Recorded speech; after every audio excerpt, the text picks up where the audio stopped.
В Брюсселе открылась галерея старинных европейских и американских карт казахского государства 15-19 веков.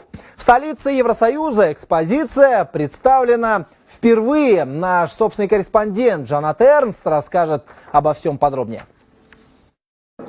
Сегодняшняя презентация в Европарламенте галереи из 1500 американских и европейских карт казахского государства 15-19 веков, как, например, на этой карте, изданной в 1690 году под названием «Казаки-Тартари», доказывает непрерывность нашей государственности, насчитывающей почти 6 веков.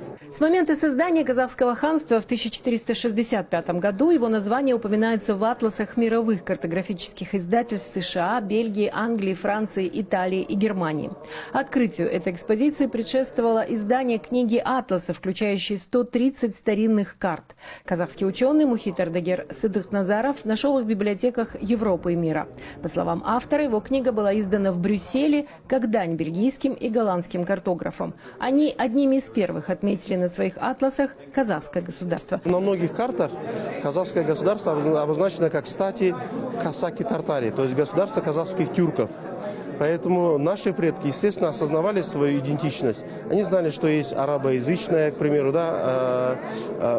пространство, есть фарсоязычное, есть славяне, соседи там, и есть тюркоязычная общность тюркоязычных государств.